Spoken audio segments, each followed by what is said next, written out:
expecting anybody else? No. Okay, well, ona gadi wahe gajokwa, so the hosius nyari. Gazit dans Rio Yojets Kahawinaji and Dudgets going to start on a Taruni. De tinu wada do garunga gari yogesum, yeti sota asatanka garako dana yeti in the stadio Hunzagi, dana agueguscut neganungwe. De tinu wada do, got it in my eye. Aguegini ganyat de gera dana aguego anunko suan. De tinu wada do yeti sota gunhan there on the headston, they're gonna go Rio that the Hawakwe. You kyout again had damda we are on headset and I guess that's Tassera neganungwe. Okay, just so that first how we always start whenever we do a meeting or a council or anything, we always do what we call the Honda Gari Wadekwa. This is the words that come before all else. These are the things that we remind ourselves where we come from, the things that we have to give thanks for, so that we keep these things in our mind when we're deliberating. And so the language that I spoke in, that's Ganyangeha, that's Mohawk language. And what I identify is that I always have to begin by introducing myself. So I identify that I am Gazit Danzario. I am the son of Gahawinoje. This is my mother's name. And when she was alive in the world, she carried the sacred title of Wolf Clan Mother. And from there, I begin by giving our thanks to remind ourselves of where we come from, that we give our thanks to the great spiral of Sky Woman, that it is her that gives us spirit. And that from there, we give our thanks to the beating heart of our Mother Earth, our Grandmother Moon. It regulates the flow of the blood in all things, and that, therefore, we know that it is she that regulates the flow of the tides, of the currents, regulates the flow of all the rivers, all the lakes, all the waters that she controls, she regulates them. So as the beating heart of our Mother Earth, we give thanks to her, as it is she who gives us blood. From there to our Mother Earth, regardless of what color we are or where we grew from on the earth or what language we speak, we are all of the same mother. So we give thanks to her, as it is she who's given us body. From there, we give thanks to all the women, from the newest born baby girl to the eldest grandmother, as they carry the sacred title of life giver into the world, and we honor them for this sacred title. And we give thanks to them, as in this world, they give us direction and purpose. From there, we gave our thanks to all the medicines in all the shapes and forms they come in, to all the waters in all the shapes and forms the waters come in. And from there, we gave our thanks to all our ancestors who carried the good mind, and we asked them to help us to bring back the true spirit of our mother's power, to return our mother back to health, and to return our mothers back to their natural seat of authority within all our people, so they can manage the peoples properly once again. So along those lines of managing the people properly once again, when we look in the world, the way that the world is today, that we have so-called governments that are on they're heading in one direction. There's only one train of thought that the so-called governments have, and this is, of course, economic, their economic stability. And to have economics, of course, it's the destruction of all things that are natural in order to profit off of that which we commodify. So in order for this to happen in the non-native world, as we know, that they had to break down and isolate human knowledge into, isolated into different fields, such as volcanology, or the other person we spoke to the other day, Terry Lilly, marine biologist. Then we have people who have knowledge, but it's isolated into, you can say, almost like special interest groups, the people who just work in those areas.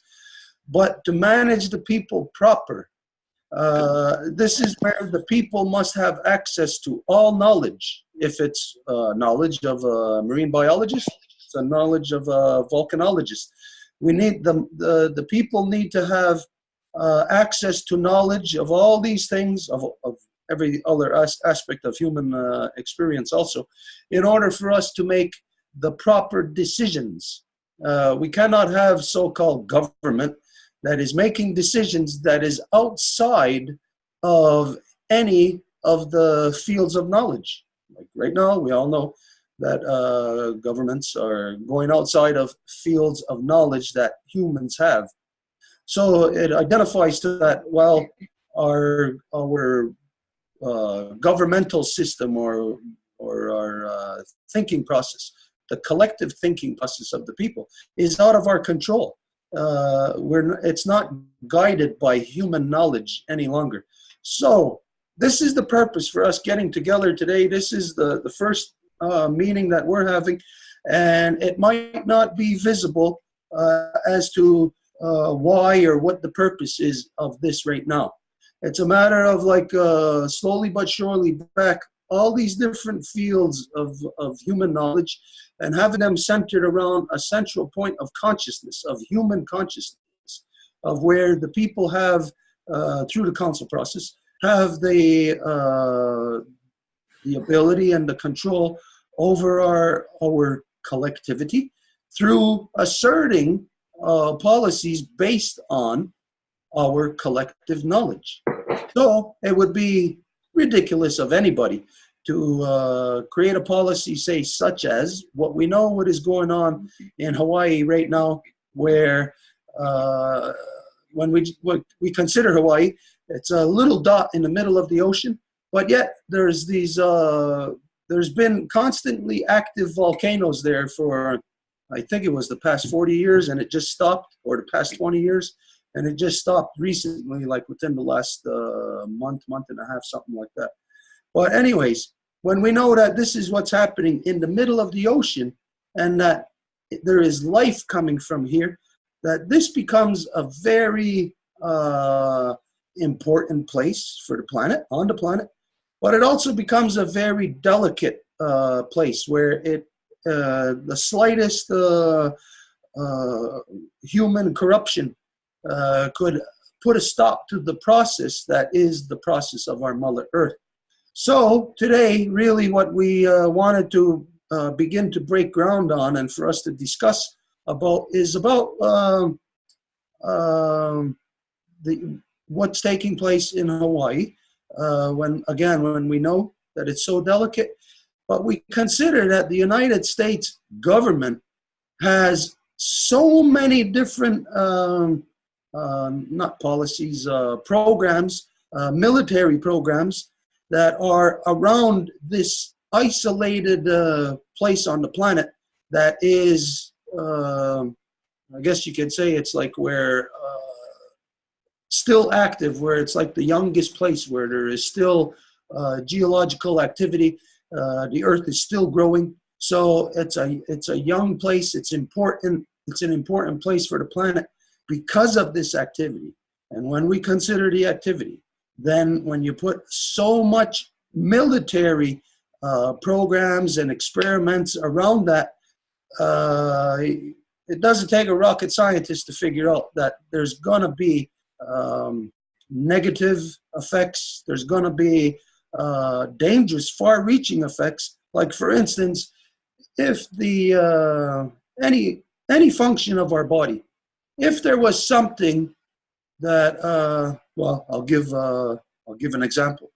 If we became constipated and we couldn't go to the bathroom, well, then this would become very important for us, where there is no release for our body. And if this is where in our body there's this geological activity where there's something coming out of the body, and if you can effectively put a cork in that, stop that process from happening, then there would be, of course, devastating effects on the body.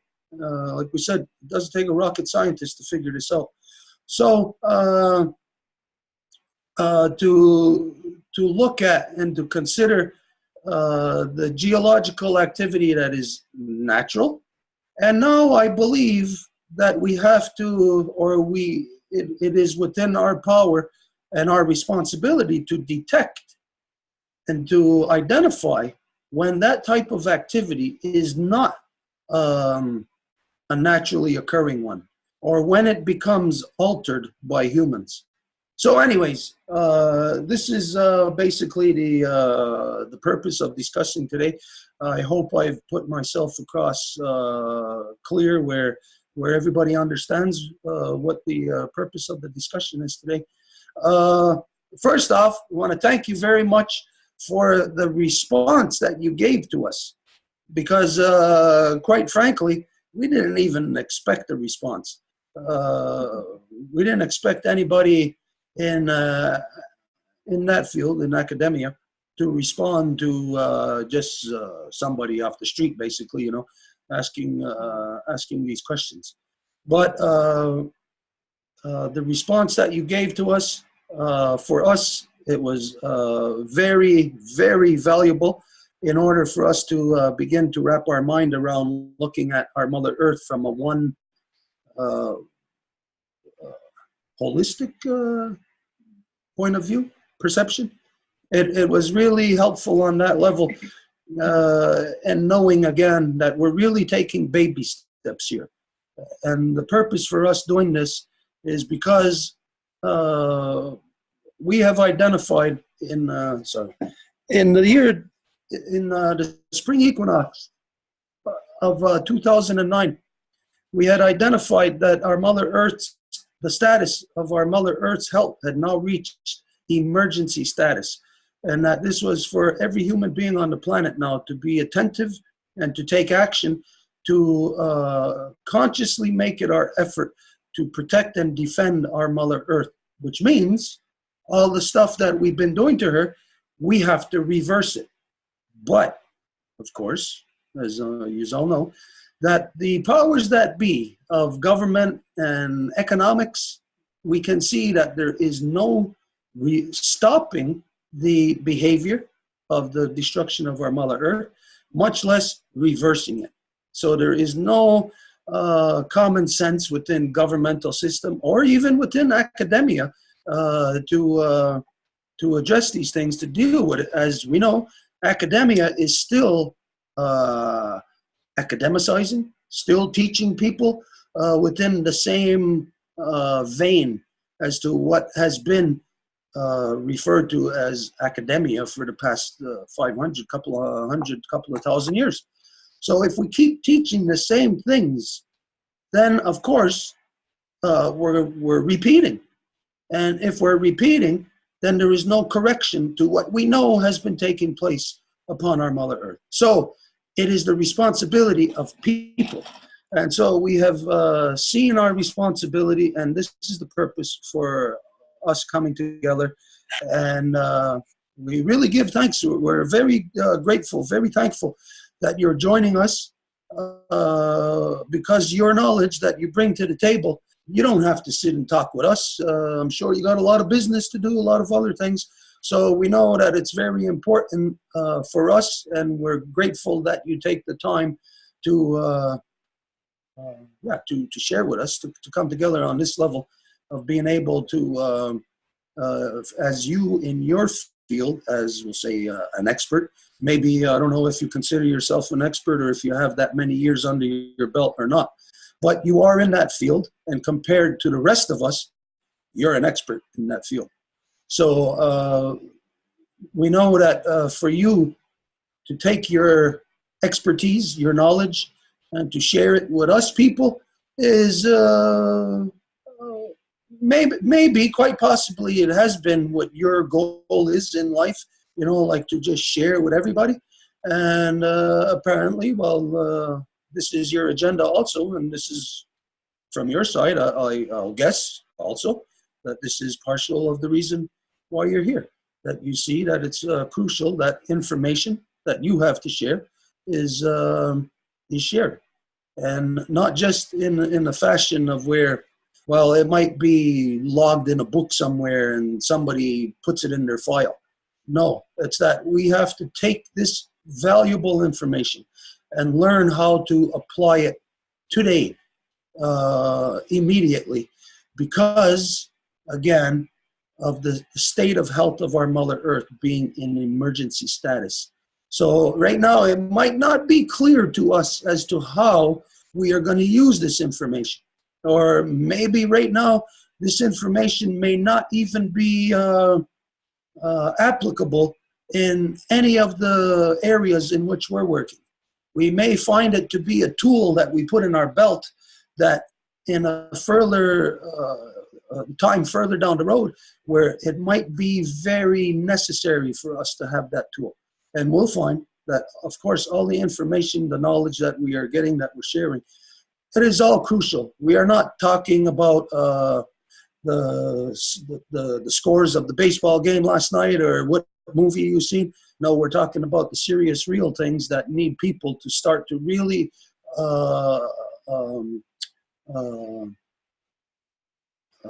filter that information into a holistic, again, approach or perception that humans must have. So this is where we are. I hope I've explained myself enough so that you understand, that everybody understands really what the perspective is that we're coming from. So that's who I am. My name, in other words, other than Gazit Danzario in Ganyangeha, my name is Stuart Mayo, and I am a Wolf Clan representative in the Mohawk Traditional Council, the Ganyangehaga Traditional Council. So from here, if each of us can introduce ourselves.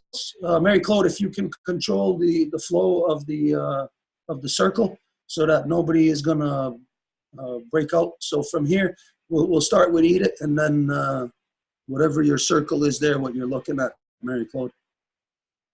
Okay, so. Okay. Well, hi. I'm very happy to see you, Johan. I'm very happy that Mary Claude and Stone are there. Because that's what has been kind of like on the agenda for the Ganyangeha Traditional Council for a while, to establish a scientific dialogue in which the knowledge that the people have been gaining through academia, through the studies and everything, can be like put in a table to discuss across with the knowledge that the traditional people have for centuries, because they carry the knowledge of like their ancestors that have been passing down for forever. So it's such a valuable thing. I think also that it's an important thing for some academia people, like to have this exchange and to understand and to collaborate in a, I would say, genuine way, because for sure we have seen other ways in which the profiteering and the greed and all of that is still there. But of course, as per the dialogue, that the way, as Stuart mentioned, you responded to us, it was just such a an authentic way of approaching knowledge and approaching the spirit of the original peoples of the land. So that was really, really nice. So I'm just very happy that you are there and that we are establishing this dialogue. And as per myself, I have been assisting the Ganyangeha Traditional Council for some years now in whatever fashion we can do. One of the most important things that we have currently is to assist, obviously, our grandmother Moon that is being under attack. And when I say assisting her, it's like the knowledge of what her role plays upon all living things, upon our Mother Earth, upon all of us, is very unknown by the science. It's like something that is not we're not gonna see that in let's say a magazine or some kind of like a scientific article or public research. So it's important to create also that dialogue at that level of how she affects us, how we are dependent on her, and how the things that we are doing here are connected directly to her. So that's one of the main issues that the Ganyangeha Traditional Council has been working for years now, what is called the Moon Teachings. And of course, as Stuart mentioned, the fact that there's an emergency, we have to correct everything that has been done wrong. And the way you mentioned it, for example, the CO2 emissions, how it is really affecting and how it is really man-made, what is affecting and not the natural things like a volcano would create. So all of those things put forward on the table is like, if we are seeing, the more we speak, a clear image of what is really happening, what is really affecting negatively the health of our mother, grandmother, of all of us. And therefore, if we have that clear image, we can like tackle the issues that we need to attack as fast as possible. So yeah, very happy that you're there again. So, Stone, can you introduce yourself? Okay. Well, hi, Johan. Hi, everyone. I like what Edith just said about coming in and getting around the table of knowledge, because as you can see, Johan, you're looking into the garage, which is like the meeting place of the traditional council in Kahnawake. Eh? And if you were here with us today, I'm in Montreal, by the way, so I'm about 20 kilometers away from, I'm downstream from where the traditional council is, but I'm only 20 kilometers away.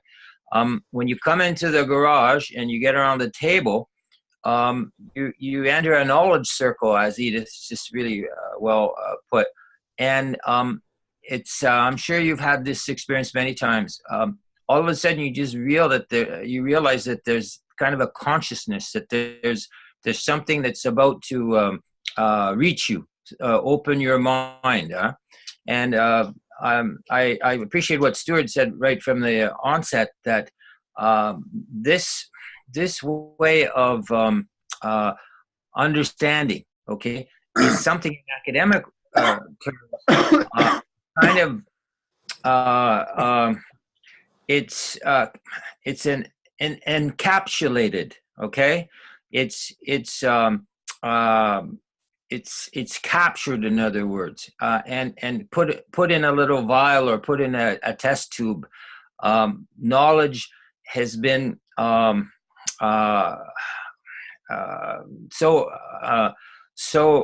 broken down and so separated from the overall understanding of creation, that we deal with, obviously, volcanology, with biology, with psychology, with whatever discipline, right? Okay, but when you enter into the world of the original people's knowledge, everything is interconnected. So what I'm trying to define is that there's a sense, there's a feeling that one experiences when we get around the table, because it's as if that knowledge is going to seek us out. I've sat around that table where you see Stuart and Edith for years, with Stuart's father, with the elders, with the people. And as more people gather around that table, the sense of knowledge becomes stronger.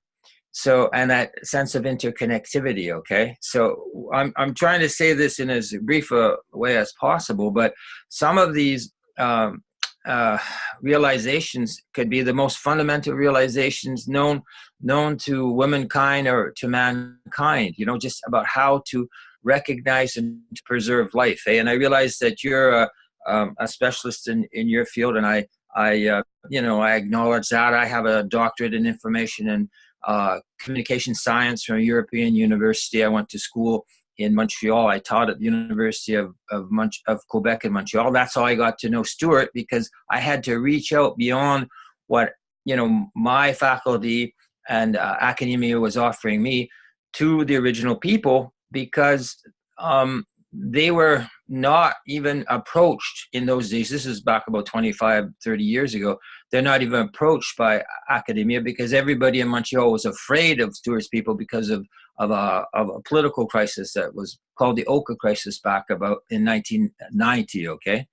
So why I'm saying all this is that whether you're a Canadian student, as I was overseas, and I had to just say, hey, I want to do a worthwhile study in a scientific sense. I studied the birth of email in France, and it became kind of a prototype for the interactive real-time email for the whole world.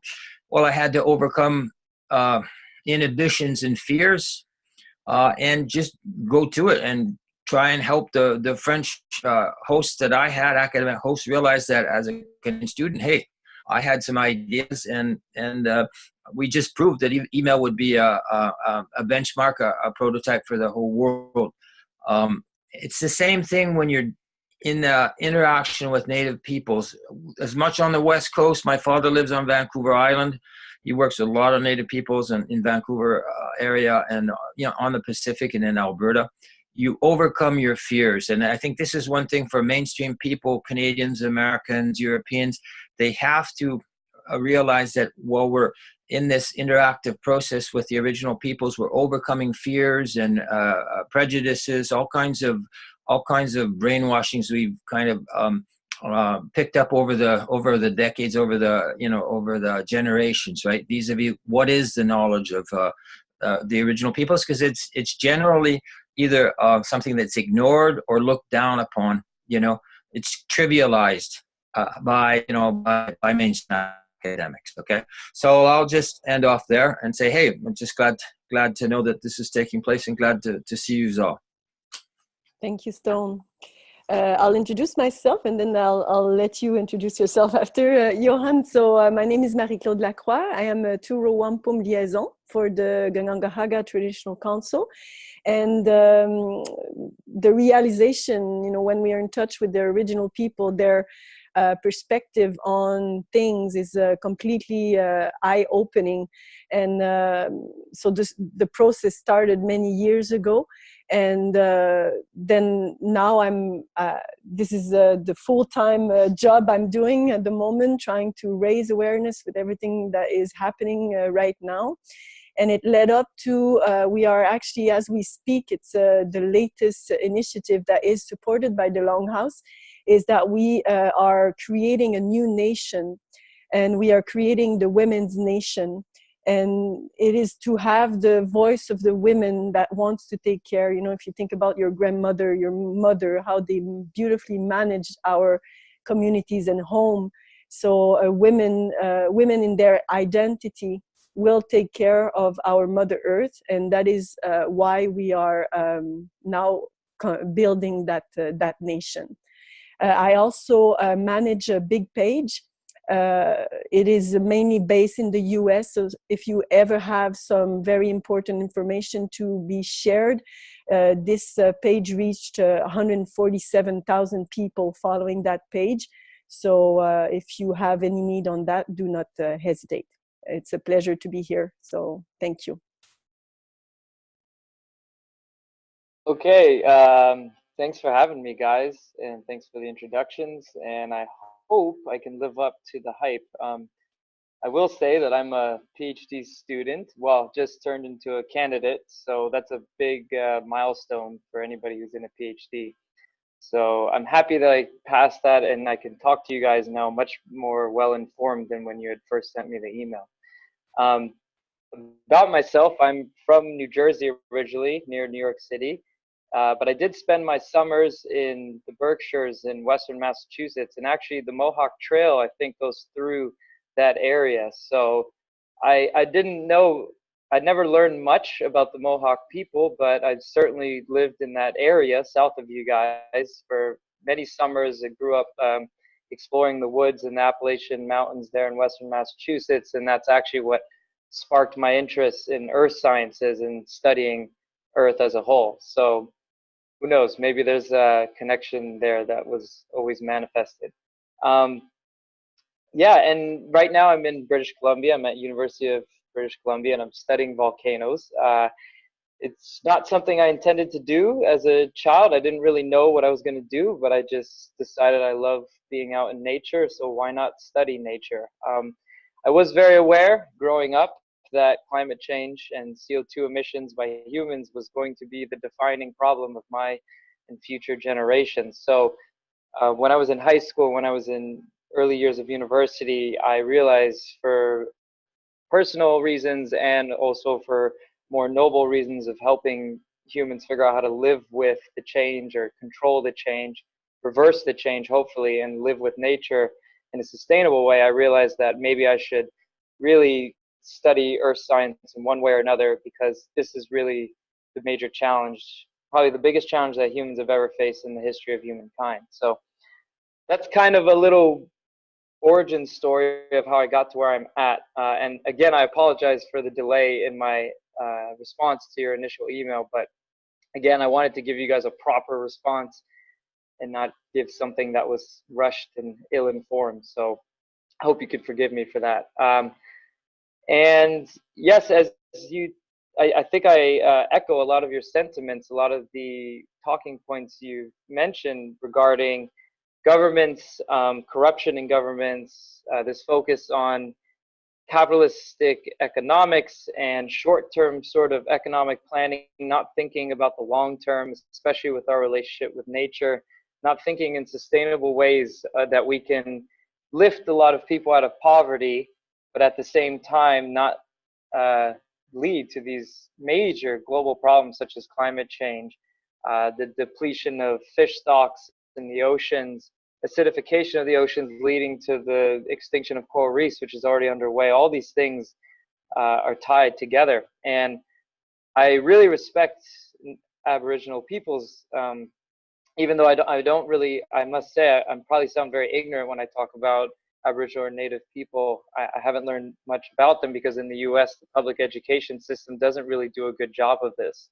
In fact, the public education system in the US is quite pathetic for all things, and raises us to support this capitalistic government that has been, to put it bluntly, been raping the planet for profit and gain. So I apologize in advance if I sound ignorant. I don't mean to be disrespectful by anything I say, and please correct me if I do say something that sounds disrespectful. But I just want to say I really respect all that I've learned about Aboriginal people. In fact, in British Columbia, I have some colleagues who went up to northern British Columbia to study some volcanic deposits, and they talked to we didn't even know about this one eruption called Seax volcano until we heard the stories from Aboriginal people in that area.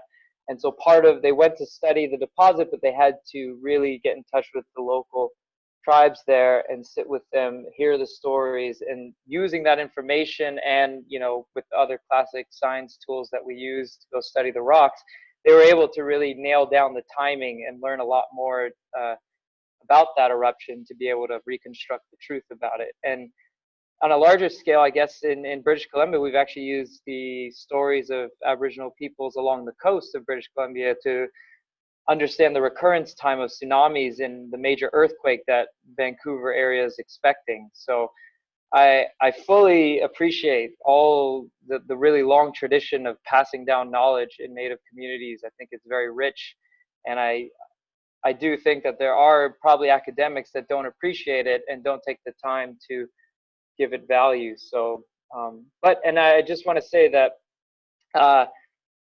academia is tricky. It is a bit, I think, by sort of the ideas of business and profiteering and whatnot, although I would say I think it's a level up from that in terms of morals with the peer review process and supposedly treating everybody as equals, although it has its problems.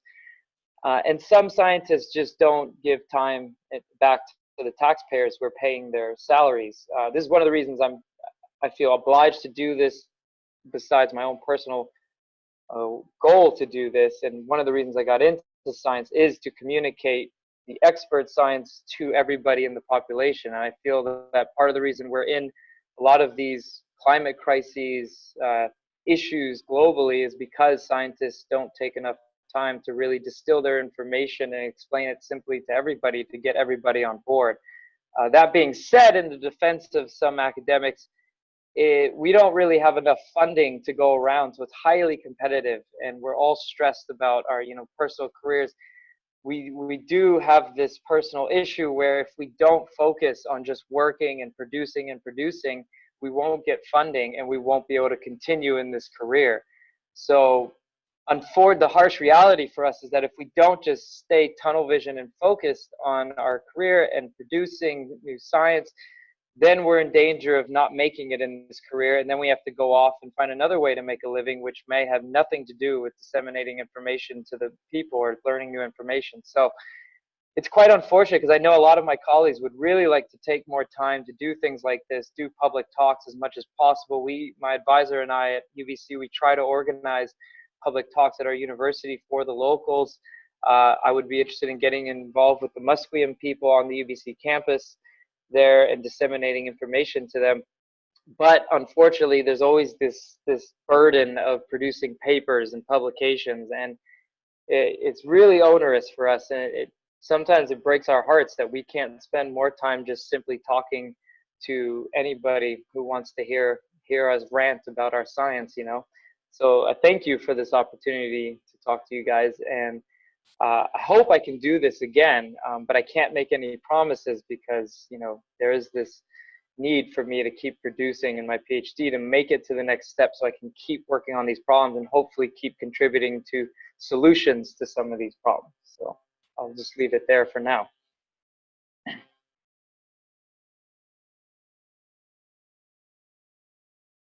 You're muted, Stuart. We're muted. Oh, okay. Yeah, we understand completely what you said just now about what you have to do to stay alive, the reality.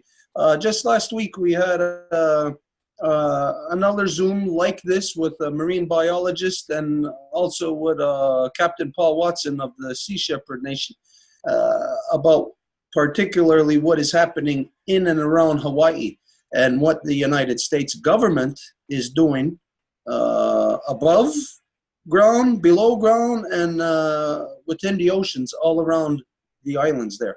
Anyways, it became very evident there that when you want to do like what you said, like to disseminate information to the general public, well, there's no money for that. You know, there's no funding for that. They want you to stay doing what you're doing over there so that when they need your information, they will have complete access to whatever they want. And then when the individual scientists give that information, they have, after that, it's like they have no control or even knowledge of what is being done with their own work. What their own work can be then, so along the lines of what happened with Albert Einstein, you know, thinking that he's working for the good of humans, but then all of a sudden his work is gone to make an atomic bomb, you know, that kind of thing. Anyways, David Lilly and his crew, David Terry, sorry, they're having a hard time also to try to stay alive because they're finding it very crucial. I guess their humanity is causing them to stay in that area and to uncover the things that are really happening. But it's clashing with the necessity to stay alive. So this is what they identified to us, that for them, the number one thing that they need help in is funding. That, and it's unfortunate, you know, that imagine that you or anybody else give their whole life, their passion to gaining this knowledge for the public good. And then realistically, because of the economics and government policies, well, it doesn't turn out that way. It always turns out to the negative. So what we're looking at is trying to reverse that, trying to get where your work and anybody else's work is not there under the control of that system, but is there for information to be disseminated. And so along those lines, now don't get happy about what I'm going to tell you, but along those lines is that through the work of through the two-row wampum with people such as Mary Claude and others as a two-row wampum liaison, we had established Great Peace Organization, something that could begin to fund certain things that the Longhouse determines to be our fields of interest, or like this, you know, to keep these things these areas, to keep the people afloat who otherwise maybe might have the rug pulled out from underneath them in as far as doing further not surveys, what's the word I'm thinking of here? Further research. So anyways, don't get happy. We don't have money right now. You know, we're just beginning on this level, but regardless, it is still our agenda. What you said earlier, just to put things in a certain perspective also, when we think of, you heard of the Mayan pyramids, you know, like in around the Yucatan Peninsula, so-called Mexico, all through Guatemala. The Mayan people and even other pyramids around the world, they have found that they have built pyramids over existing sites, over existing pyramids. So what it tells us is that, well, there's a multi-generational thread that is there without us realizing it today, that we are standing on what we think our foundations are solid, but it's also It's actually foundations that are built on previous foundations. So one of the things that you mentioned, just to give a perspective here, like what you said about the Mohawk Trail. The Mohawk Trail was a direct route from our breadbasket, which is here where we are in Kahnawake, all along what is known today as the St. Lawrence River Basin. That this is historically our breadbasket. This is our cornfields. This is where most of our planting is done. And of course, as you know, when we plant, it's not my cornfield. When we plant, we then give it to Mary Claude. We give it to you, and in turn, you give us beans. She gives us squash. You know, that type of thing. But anyways, the Mohawk Trail has historically been our direct passage from here right down to what is known today as Florida. This is where the French people get their migratory path from. It's not something that, the French just developed, you know, in the last 50, 60 years. It's something that has been historically the practice of the original peoples. And it makes common sense, you know. If you're cold over here right now and it's warm over there, well, go to where it's warm, you know. And so that was historically the practice of our peoples. And that is where, I'm sure you know, if you're from New Jersey, the 87, Interstate 87, the interstate system that goes right from here, Montreal, to right all the way down to Florida. Most of those roads were based on or covering up the Mohawk Trail. Most of those roads are based on old routes of pathways of what the people used to travel for trade and to disseminate information, knowledge, all of that. As a matter of fact, I'm sure this is something that you've never heard, but you heard of the Ohio River, correct? You know of the Ohio River. Well, what people don't know is that the Ohio River is called the Ohio River because of, in particular, the Kanien'kehá:ka people, the Mohawk people. Because Ohio isn't originating within that word of the way that it is today. It originates from our word of iohahiio. And iohahiio is a good path. So the Ohio River was a good path for us to take to the south every winter when our people were, in that migratory process. It's not all our people that were migratory. Of course, elders and young ones, it's not the best for them. It was a certain age group of people, but that's what kept the interaction alive between all the nations all along the Ohio River, the iohahiio River.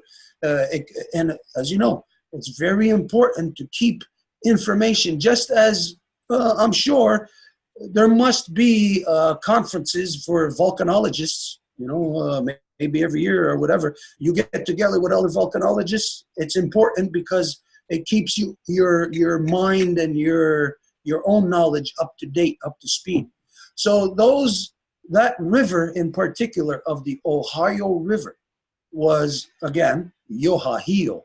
Iohahiio, again, is the good path. The good path is when the people have proper interactions with one another to be able to share, again, the latest information. Like, for instance, for us, if it was, say,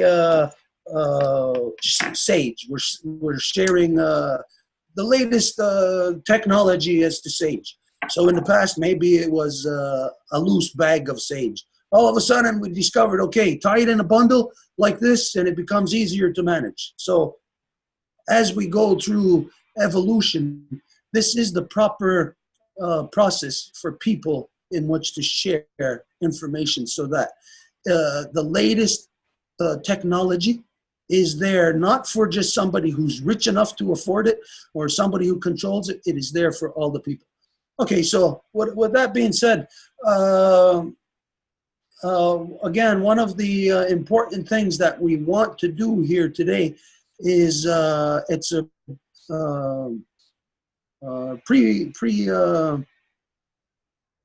what's the proper term here? A pre-meeting as to hopefully that we can get you and this other marine biologist, Terry Lilly, connected at some time in the near future, because Terry Lilly, again, he is doing some very important work around Hawaii, the Hawaiian Islands.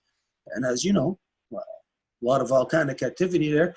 I don't know if you've ever traveled there, if you've ever wanted to do any research or whatever there, but through our connections, there is a possibility that in the future for you, if you wanted to, that with the people that we know there on the ground, that there is a good possibility that if you cannot get funding, you know, like to pay for certain things, there's a good possibility that, well, through the network that we're establishing, that you could have access to real people on the ground who could assist you with, let's say, otherwise you'd have to stay in a hotel, you know, well, maybe there's a place there for you to stay. Otherwise, you need a big budget for food, whatever, you know, well, maybe there's people there who can, where you're going to stay, who can assist you. That is one of the possibilities. Other possibilities, we're really not sure. It's a matter of us coming out of the darkness, lifting the blinds off of our eyes and looking at what we can see. And then from there, determine what we need to do. So based on that, I would ask you, welcome you to, at this point, just to share with us whatever it is at this instance in time, in this point in history, what is the most crucial information that you have in your field that you feel should be disseminated within the public mind, that is important at this time, again, given the point in history that we're at, knowing that we're not really functioning under natural conditions, that there's a lot of, as you know, artificial things that are altering the normal processes of even volcanism. I know that when we heard last week of all the military experiments in sonar, in microwave, in plasma, all these military experiments that are being taken place around Hawaii, I know that at some point, somewhere, it's got to affect the volcanic activity or process that is that takes place there in Hawaii. So I'll leave it there and see what you on this field, whatever you can come up with, or whatever you think you can share, whatever is most crucial right now. So go. Okay. Yeah. So I should point out first off that there's two different kinds of volcanism in general. So there's Hawaii, which is basaltic, what we call mafic lava that comes out, and it's also referred to as primitive lava because it comes, what we think is it comes from the deep mantle. So we have the thin, relatively thin crust, we have the mantle below that can be thousands of kilometers deep, and then we have the outer core and the inner core, and together the outer core and the inner core giving off a lot of heat, radiogenic heat. And that leads to these plumes in the mantle that heat up and then break off that boundary and rise, kind of like a lava lamp. And then that big plume gets to, or it can be a small plume. But in the case of Hawaii, it's a large plume, we think, from data we have. And it reaches the Earth's crust, and it doesn't all just erupt right away. Sometimes it can, but over many years.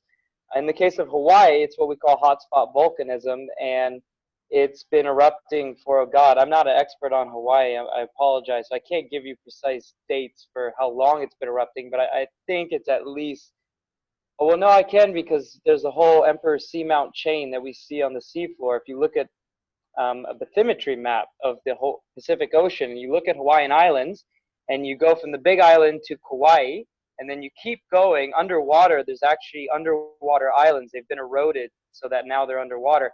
And they keep going, and then there's a kink where they go up towards the Russian Aleutian Islands, where Russia and Alaska meet. And this is because the tectonic plates have been moving over that hotspot that's generating the volcanism over millions of years, if not tens of millions of years. So I know that volcanism there has been going on, you know, tens of millions of years, potentially hundreds of millions of years. But don't quote me on those numbers exactly. But I know it's roughly around that time scale.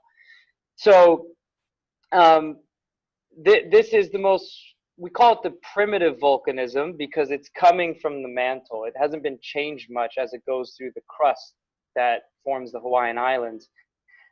What I study and what I'm expert in, or training to be an expert in, is something more like the Mount St. Helens eruption, or if Yellowstone were to erupt, what we call these felsic eruptions. There's rich in silica, so the chemistry is slightly different. In the case of Hawaii, it's kind of like very hot honey. It oozes out. It oozes out slowly, can flow for a long time. It comes out at a hotter temperature. It's less sticky because it's hotter, and also because of its chemical composition, has less of these atomic triangles that make it more sticky.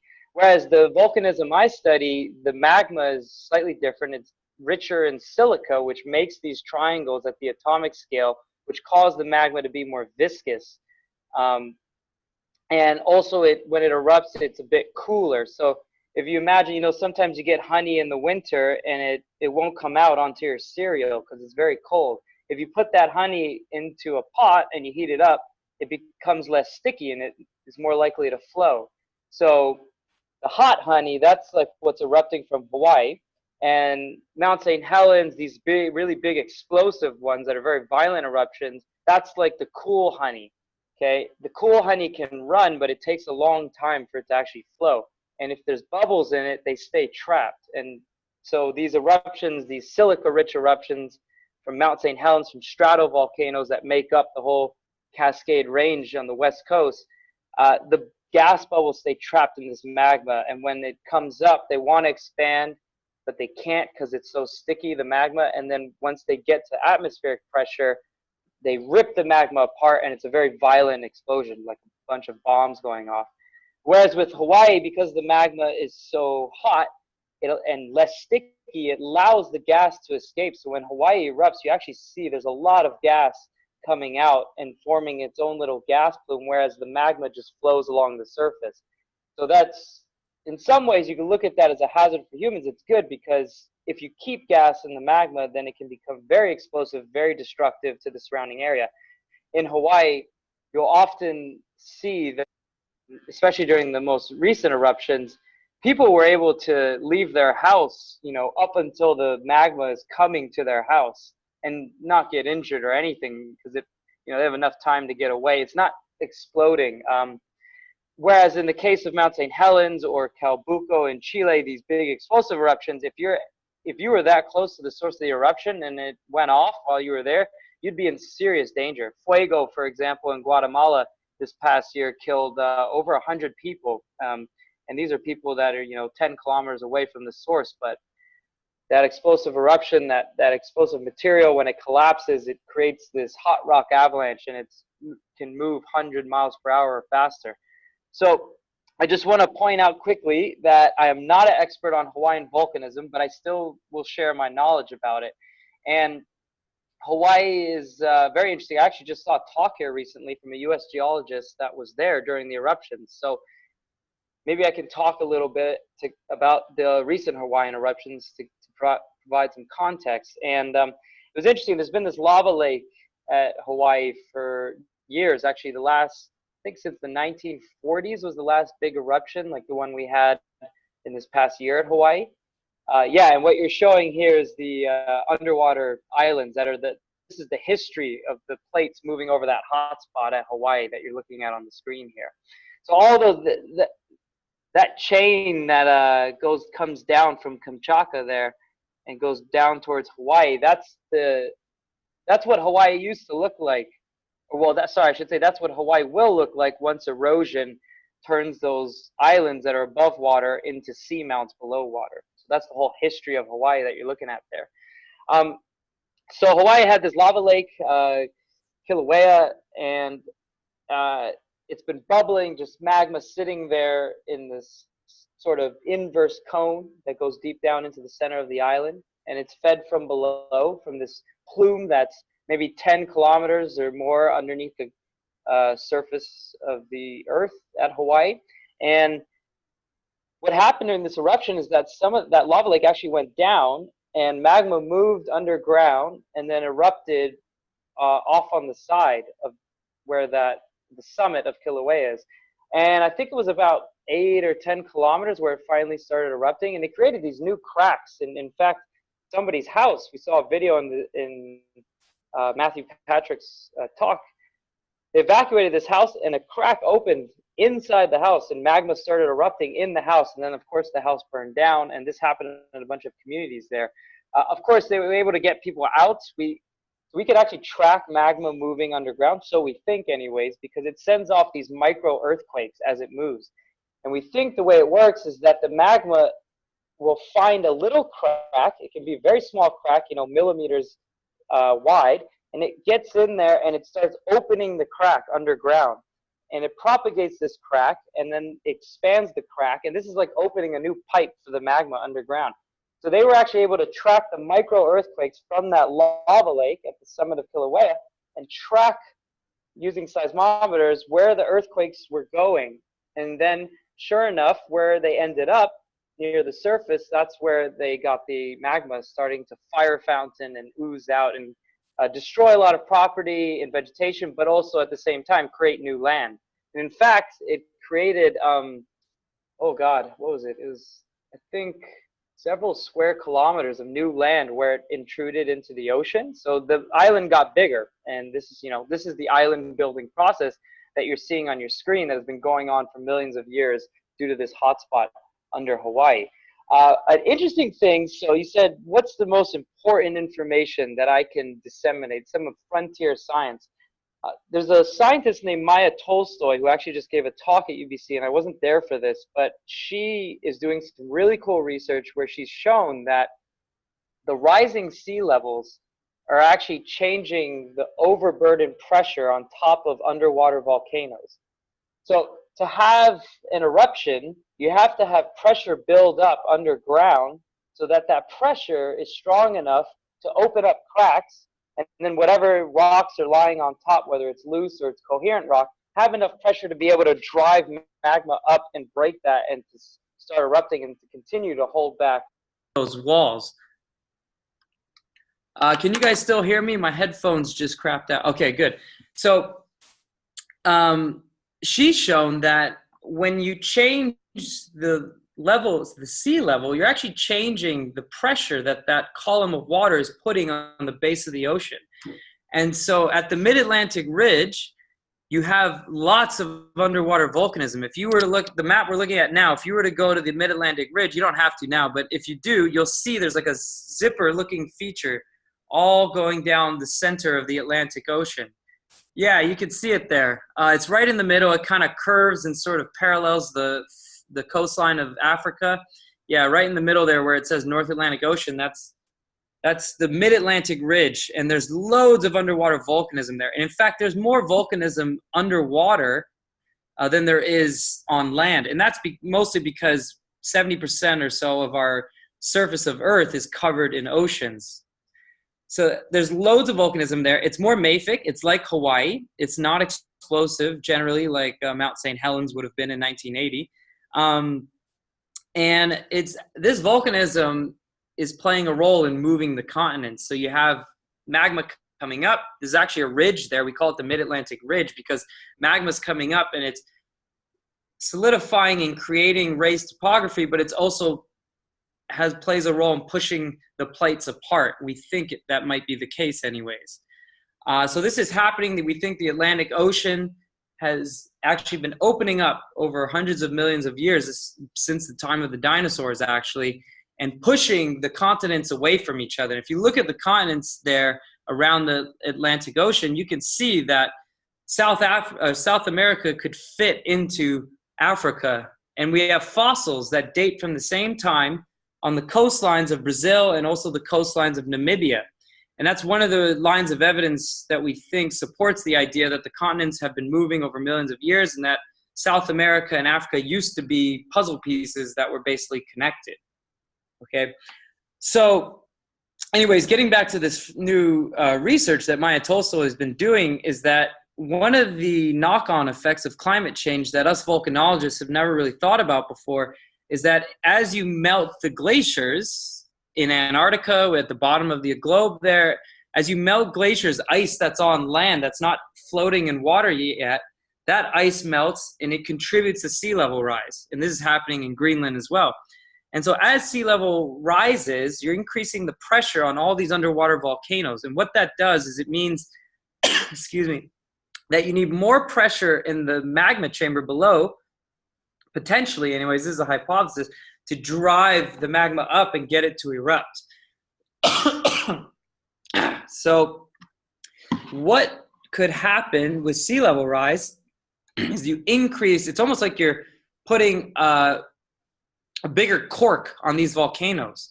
And therefore, for them to continue to erupt as frequently as they have been, you might need more driving pressure from below. And we don't think that this driving pressure really changes on the time scales that humans are worried about, which is, 10 years, 100 years, maybe 1,000 years. 1,000 years is probably the maximum time scale that we're really planning for right now, at least in the science world. Our models, we don't really run them past 1,000 years, many of them. Most of the models for climate change that try to predict what's going to happen, they're looking at the next 100 years, maybe 1,000 years. Excuse me one sec.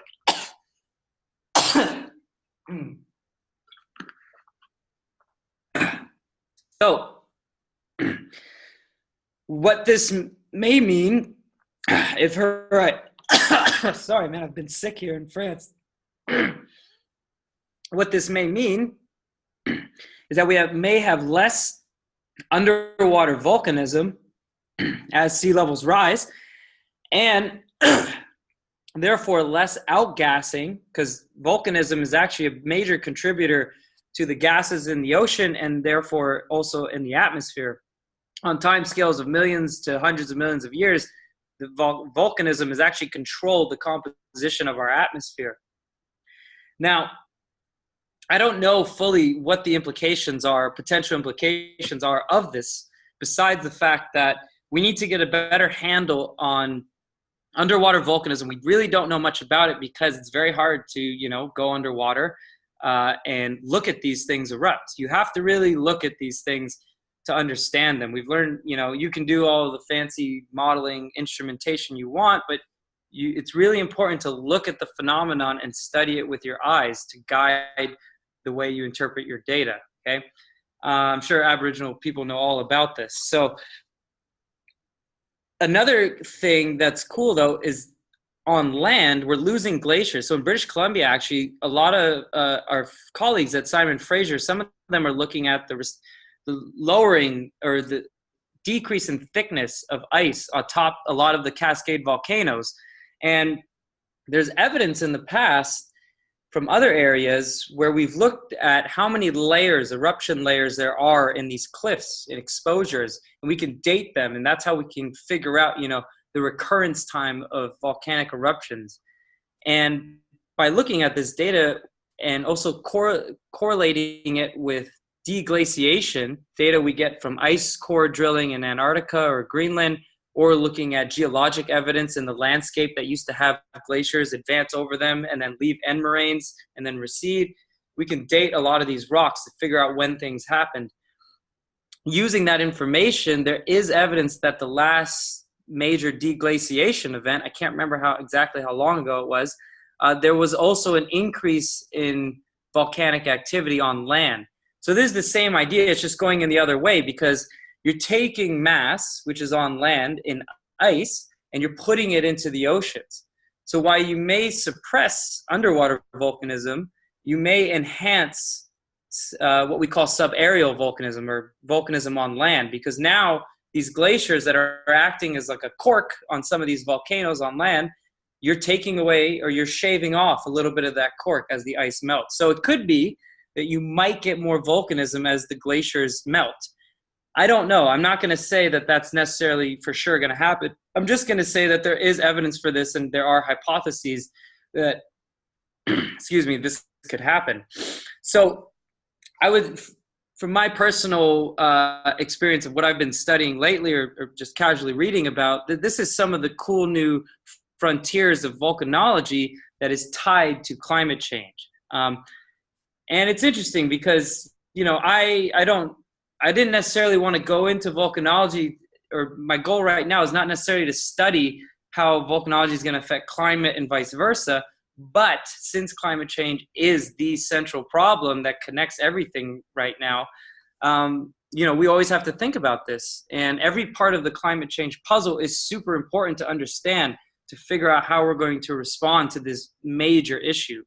I think I might have said in my email to you guys that, you know, larger scale view of volcanic eruptions and how studying volcanoes can really help us understand how to respond to climate change is that we have had about 5 major extinction events according to the fossil record, and every one of those major extinction events is associated with the major outpouring of lava somewhere on Earth.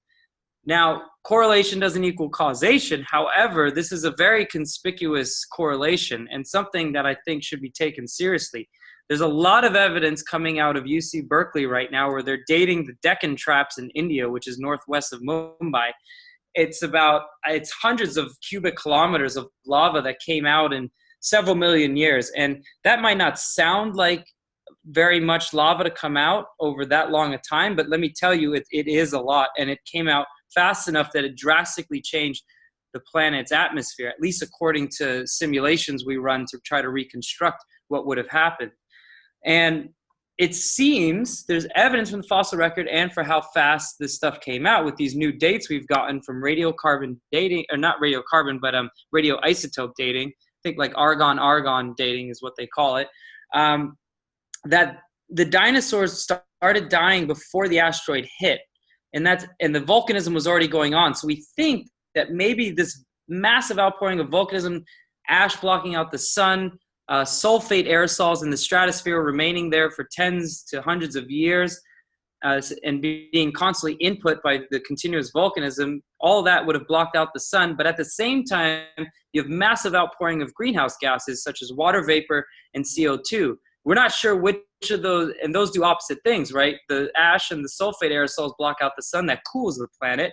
But on the longer term, you're putting all this CO2 that's long lived in the atmosphere with the volcanism into the atmosphere, and that warms the planet. So it could have been that you're warming the planet or cooling it might have been short-term cooling of the planet, and then in the long-term, very rapid increase in temperature after that due to all the CO2 you put in. And the point here is that it created a massive shift in climate. Okay, whenever you have these major events like this, they create a big shift in climate, specifically these large igneous province events is what we call them. And the fossil record shows that when you shift the climate that rapidly and abruptly by several degrees or more globally on average, you see a major die-off in species. And, you know, in the science world, where a lot of us are big fans of Charles Darwin, evolution, we really like this idea. There's lots of evidence for it in the fossil record. And this is totally congruent with his theory, which is that we are products of our environment. We are only here because our climate has maybe stabilized long enough to allow us to be here. And if things change too fast, we don't have time to adapt. We don't have time to evolve, whether it's within our own lifetime to come up with new ways to grow crops or to actually biologically evolve over many generations. So the evidence in the fossil record that when you shift the climate or you change it very rapidly, you see a major die-off in species. This is totally in line with Charles Darwin's idea of evolution and natural selection. So personally, my personal opinion is that I think that this is something to take seriously. And this is why I'm very concerned about climate change, because we are changing the climate way faster than it's ever changed in the past hundreds of thousands of years. You know, we don't have the resolution for these major extinction events. When we do the dating, there's too much error on the dates to really say, you know, did the climate change in tens of years or hundreds of years? We don't have that resolution going back millions of years. So we don't know how fast the temperature changed globally during these major events. But we can't rule out that it happened very quickly. And even if it happened over, much longer timescales than we're doing now, the evidence shows that that was quick enough to really destroy life on the planet. So the fact that we're potentially doing it now faster than it's ever been done before is extremely worrisome to me.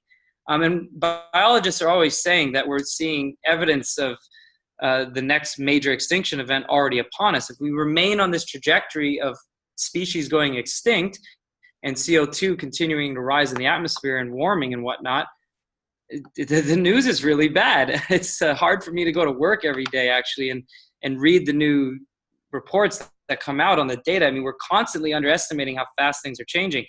I'm sure if you were to talk to the Inuit people in the Arctic, they'll tell you how fast things are changing, because the Arctic is changing way faster than anywhere else on Earth because it's a very sensitive habitat. The fact that people now have successfully navigated the Northwest Passage because there hasn't been as much sea ice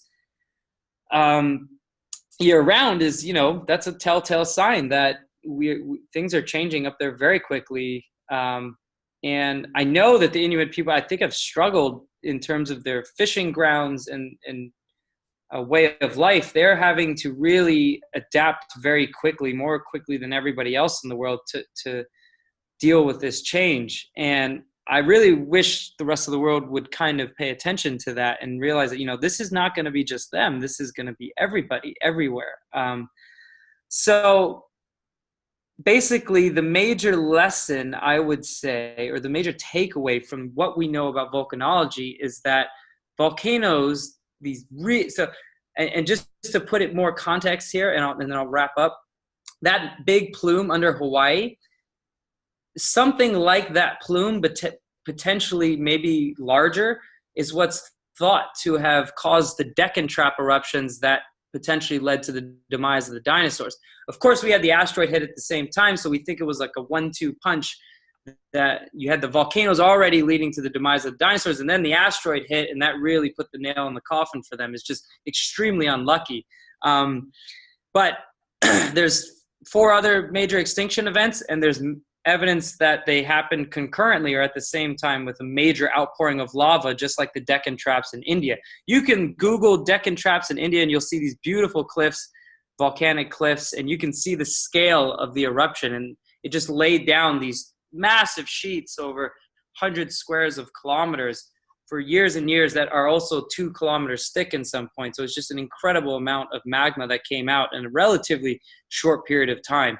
So the history that we've learned of the Earth from volcanology, what it can tell us is that we've had major shifts in climate before that has been driven potentially by volcanism.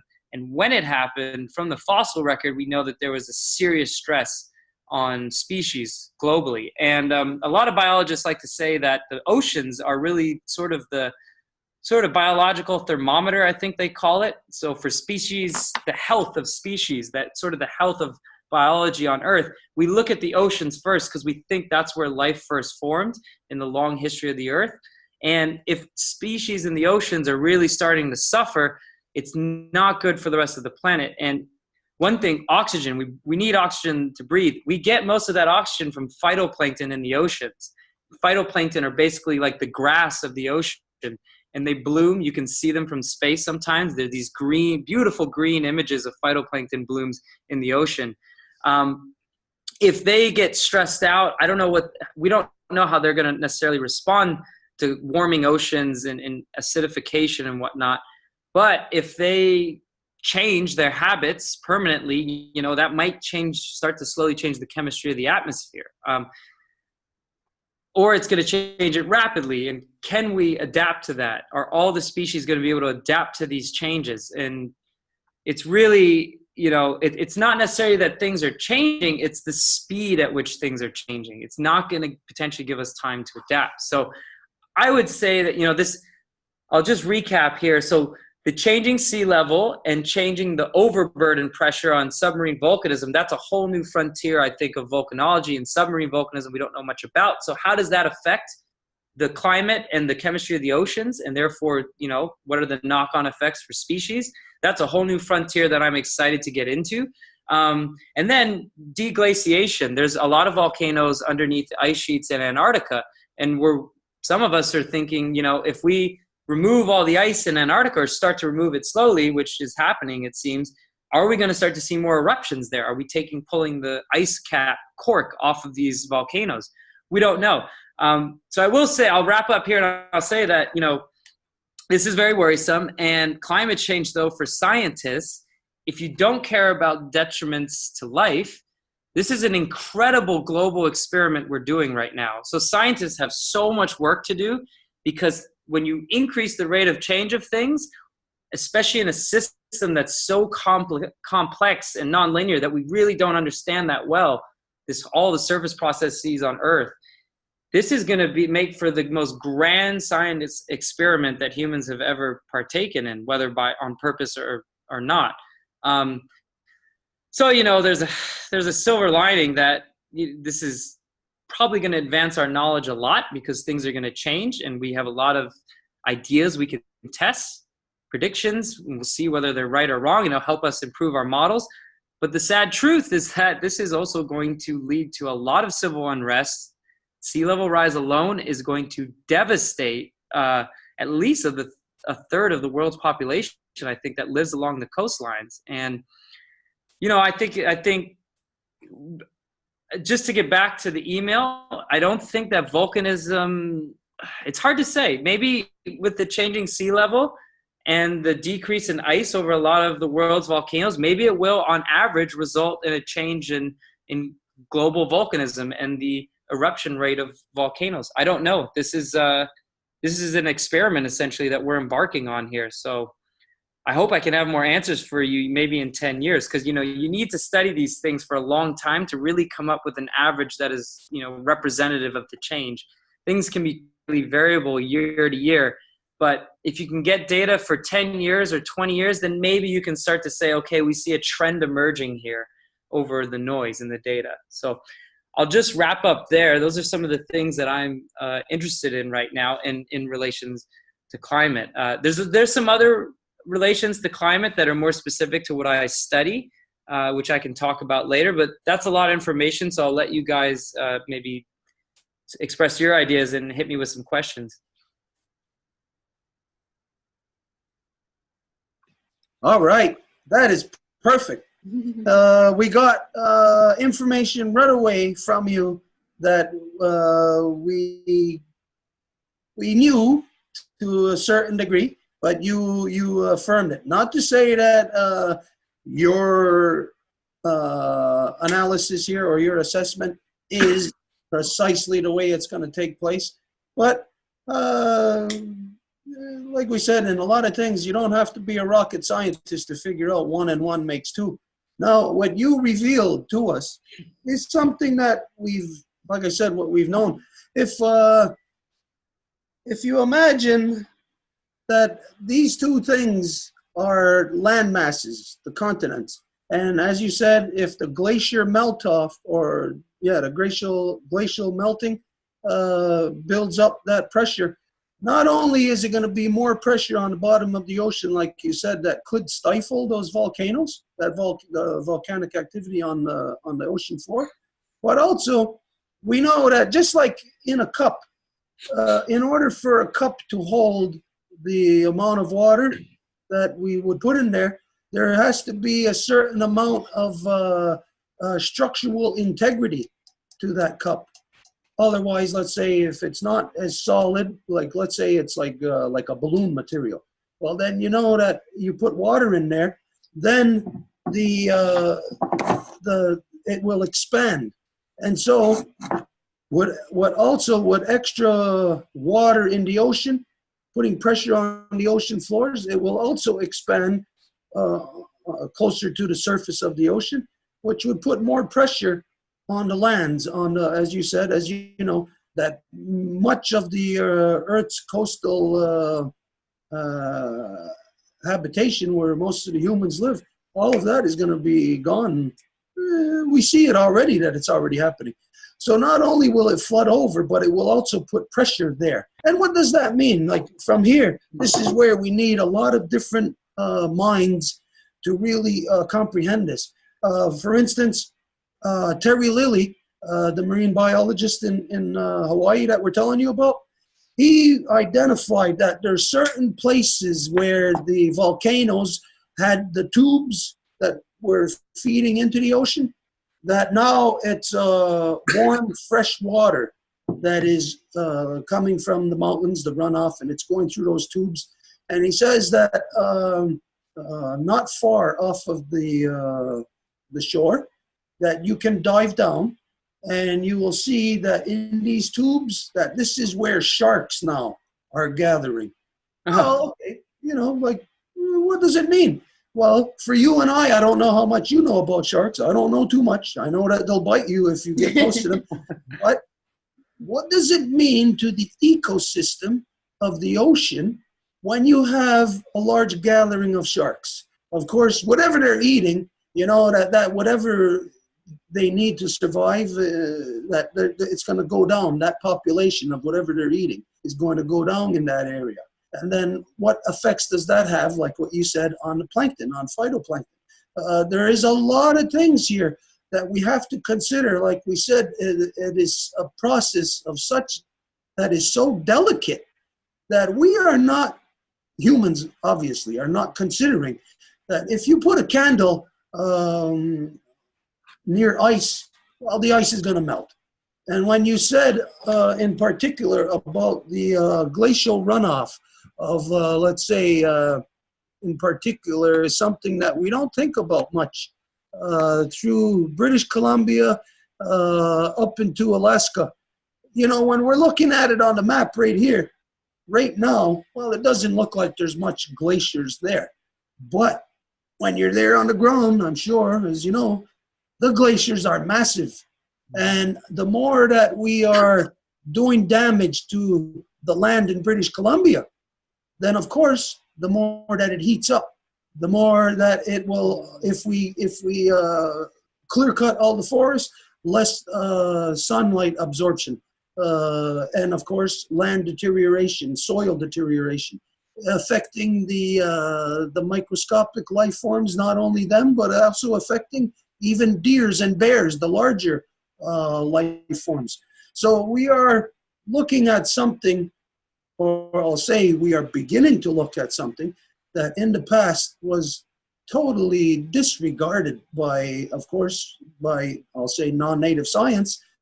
That non-native science and their so-called governmental systems and the policies they create actually lock people into doing the things that destroy and actually rush us further into these states of biological disruption, where, as you said, it may happen, but it may not happen as fast as it does as to what we are, how we're affecting it, making it happen faster. When you said about, well, it might stifle the volcanic activity on the ocean floor and it might release it on the land, making more volcanoes on the land. As you said, also that when we look back at the geological time frame, when we look back through core samples, drilling in the glaciers and Antarctic and stuff like that, like you said, you see a certain amount of volcanic activity around certain times. And science does not know if the volcanic activity caused these things or if the volcanic activity is a byproduct of these changes. But regardless, the fingerprint is there. Now, when we know that the fingerprint is there, that it causes different changes, different volcanic activity at different times according to the Earth cycles, according to her time frame. Mm-hmm. But if we change it where, okay, at this time it's supposed to be underwater volcanic activity, which then has, we can go through the whole chain of events and see how, yes, it has devastating effects that are different than the volcanoes on land. Where volcanoes on land, like Mount St. Helens, when that happened, we know that, of course, all the life that was on that mountain was exterminated like that in an instant.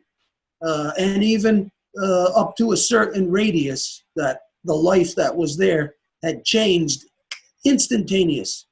So if we are melting the ice in glaciers on the Antarctic, in the Arctic, on Greenland, if we're melting that at a faster rate, then we are causing the cycles that are natural to happen at different times than what they are supposed to. So for instance, if you're used to, you get up in the morning, you eat breakfast. Okay, now maybe we're getting up at 12 o'clock and we're missing breakfast. So we're not eating proper in the daytime. And as you know, not eating proper has effects on us throughout the day. So we are seeing, and you, whether or not you actually said this, you are alluding to the fact of that we are, through our human practices, of course, altering the volcanic activity on our Mother Earth. That which is natural and works in natural cycles, we are affecting it and changing it. So imagine if we're diving underwater and we're trying to hold our breath as long as we can, and we know that, okay, now we got to come up and we got to take a breath. Instead of us affecting like the level of the Earth's oceans, we know that we come up to this level. This is where the level was before. We come up and we take a breath. But now the Earth's ocean level is higher than that. So when we are going to take a breath, it's actually doing the opposite to us than what we would expect, because we're affecting the cycles to happen at times when they are not supposed to happen. So ultimately, we can look at, or not we can look at, what we need to do is, like we said, get other people who then know and understand other things within the different sciences, who can then say, well, in particular about like what we said about Terry Lilly revealing the gathering of sharks by these volcanic tubes.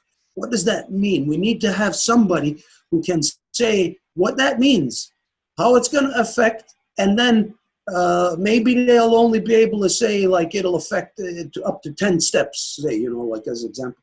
And then maybe somebody else who's in another field on land will be able to take it from there and say, this is where it starts to affect my field. And then they can take it 10 other steps, and then the next person in the different other fields. Right now, this is not happening. I know, like what you related, if I was a volcanologist, I would think that, hey, this is like emergency. It is on an urgent level. But then when you're trying to talk to somebody who's, let's say, doing a geological survey to map in the Amazon rainforest what kind of minerals there are there, well, then you're talking to somebody who's the exact opposite mindset from you, and they would not be able to relate to what you would be saying, because now they're there in a different aspect. They're doing a geological survey to find out the minerals, which means cutting down the forest, which means altering all of that. So in your urgency, you can, I'm certain that you must feel to some degree isolated from the rest of the academic world. Like nobody would be listening to you, because in other fields, they have economic reasons why not to listen to you. Because, well, like you said earlier, you have to eat also. You got to put food on the table. So you got to depend on funding that comes to you through certain ways, certain governmental programs, whatever. And so then other people are getting their funding the same way. Like we said, that person who's doing the geological survey in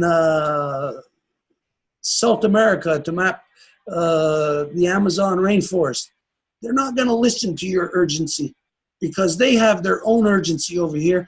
They have to get to that gold. They have to get to that whatever else is there, uranium or whatever else. They got to cut down those trees.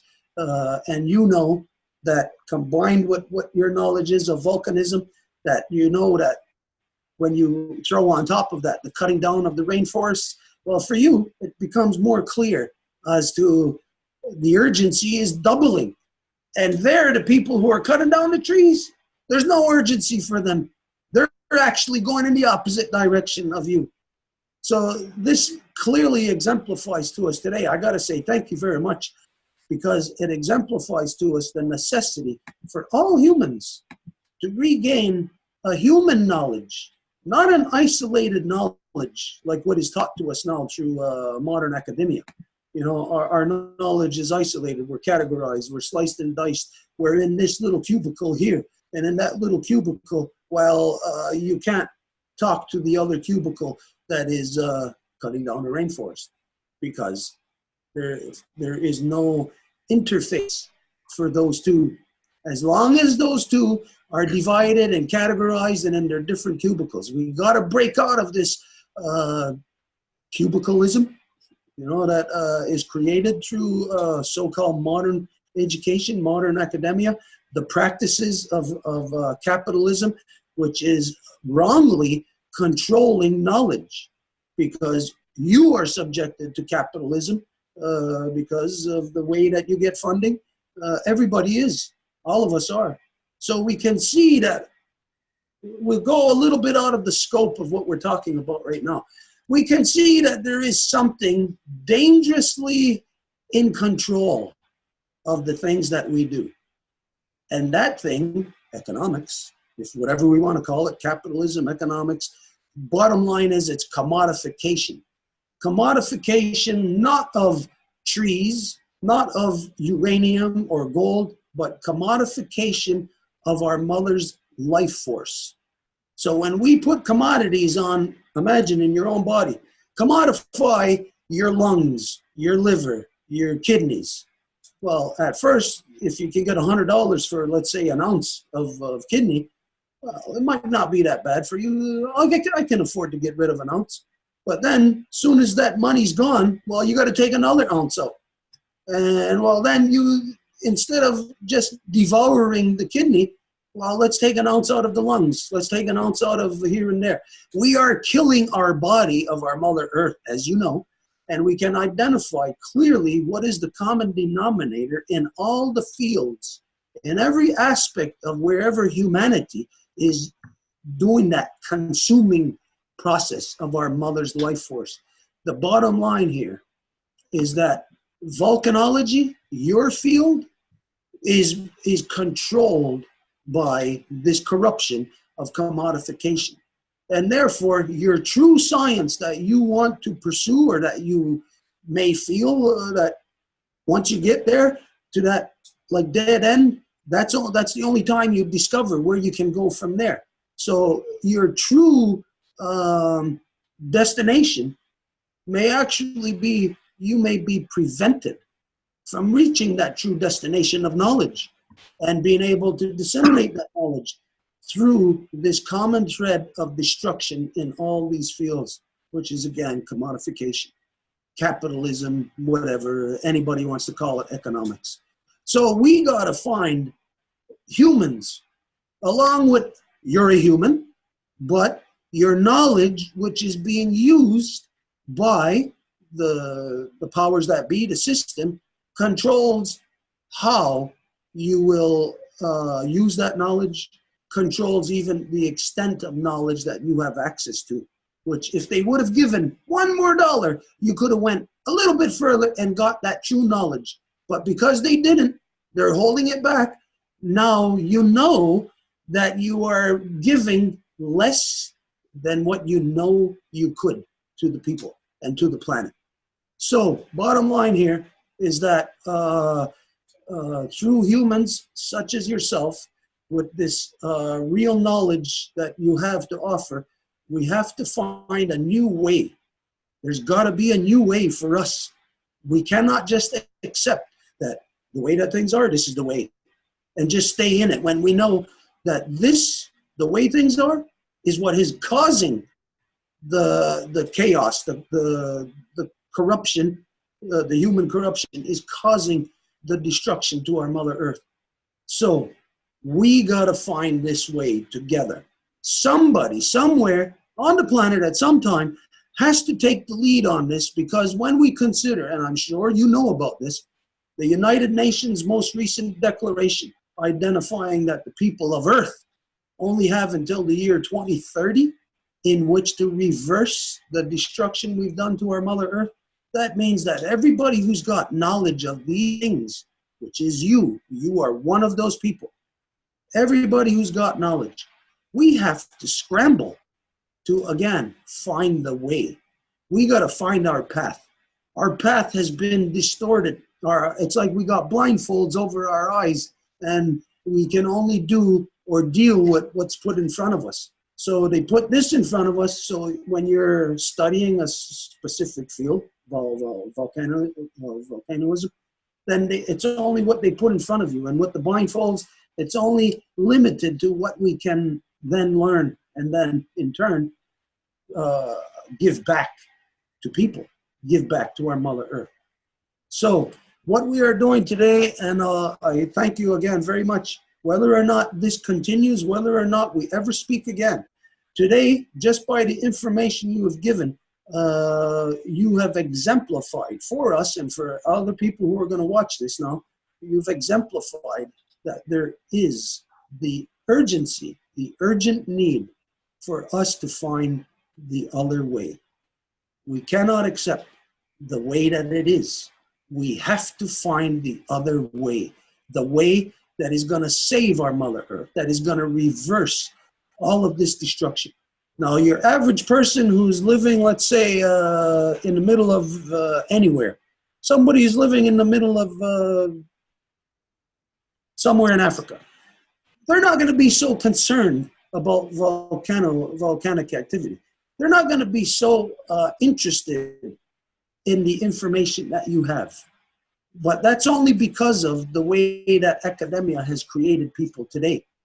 When they don't realize that that person who is right here in the middle of somewhere in Africa or in the United States or Canada somewhere, they don't yet realize how important and how vital the information is that you have to share.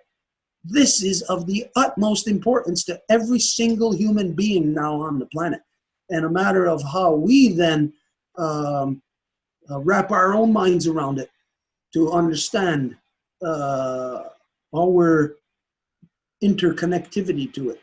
Because whether I want to see it or not, my activities of driving to the gas station and putting gas in my car is actually affecting melting those polar ice caps and glaciers, which is actually then in turn stifling the volcanoes on the bottom of the ocean and maybe releasing more volcanic activity on land. So my single activity as a single human being on this planet has direct impact and dire consequences. So immediate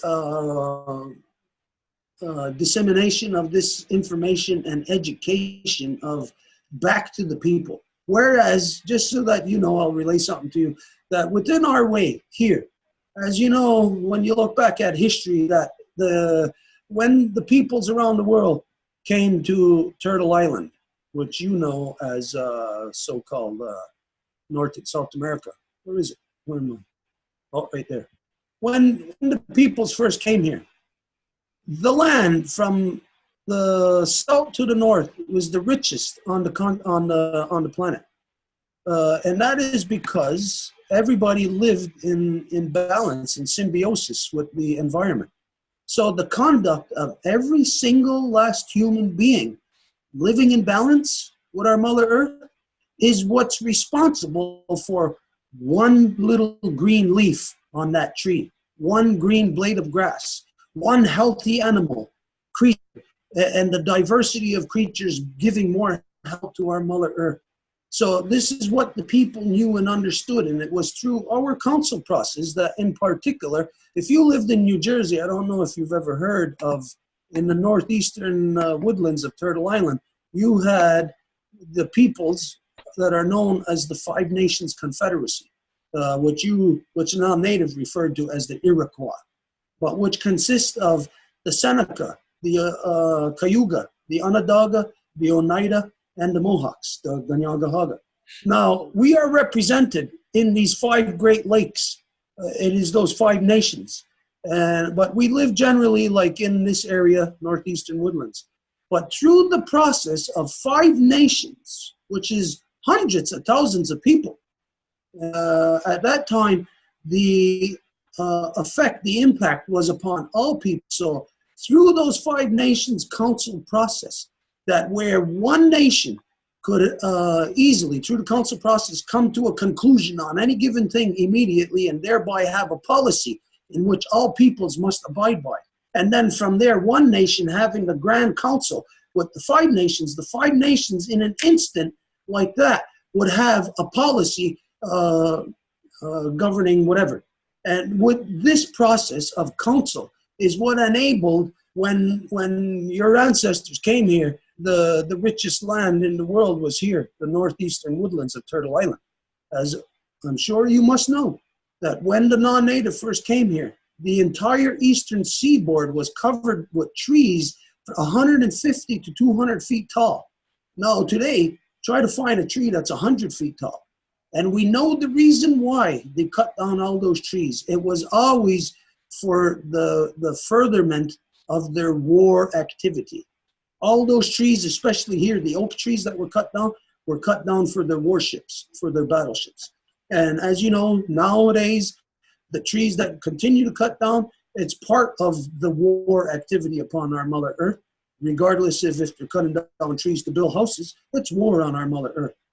So anyways, the activity of peoples is what is now clearly, as you know, affecting and changing the weather patterns, changing the environment, changing the life of our Mother Earth, and therefore the human experience is changed. As you must know, the United Nations also just released last year, I think it was, a study of the lifespan of humans and identified that the lifespan of women has now been shortened by 4 years. And that takes a long time, multi-generations, in order for which to expand the lifespan or to shorten it. So we're shortening it, and especially for women, the lifespan for women to become shorter. Well, I know you were born from a woman, I'm born from a woman. So imagine if that span is shorter, then the effects, we can go on, effects will be devastating in the long-term human experience of being alive here in this beautiful creation that now we are altering. So, very important stuff for today, for you to share this with us. It helps us to get a more worldview. And this is what we must be. We must not be people from New Jersey. We must not be people in British Columbia. We must be citizens, world citizens of our Mother Earth in order to tackle what we have to tackle. Because if we are restricted to being, let's say, a citizen of New Jersey or a citizen of British Columbia, that's pretty much where our activities are going to be limited to. But our activities now as humans has to be a global action. We must take global action. And so I'll look into the future right now, and I'll say, looking back at today, that this is a first step that our future generations are going to be glad that we took. This is, whether or not we view it this way, it is historic, this step that we take today, because it is the first baby step, or even maybe just a crawl, or maybe just a baby rolling over right now, in where eventually humans will be able to run with this new direction, the new path that we must discover together. So your knowledge, our knowledge, whatever it is, maybe it's nothing, but as original peoples growing out of the land, there is a lot that we can share with you, that we could tell you about what you identified about why there is the geological activity of volcanoism just on these particular places, if you look at the Google map right now. Now, for us, we can identify what these particular ridges are, and you will not know it. You will never have seen it this way. But to give you a very, very quick rundown, there is, upon our Mother Earth, there is a method in which all land grew. And I'll tell you right now that modern science does not understand how land grew upon the earth. All land grew out of the South Pole. This is where all land grew from. And the process of how land grew is not what people think. It is a result of the compression of water. It's a result of densities, temperatures, and pressures that are formed by the action of water. The conglomeration of water, more and more and more, puts at its center, as you know, it gets to a point of critical mass where the weight of itself will collapse into itself. And when it collapses onto itself, then an electromagnetic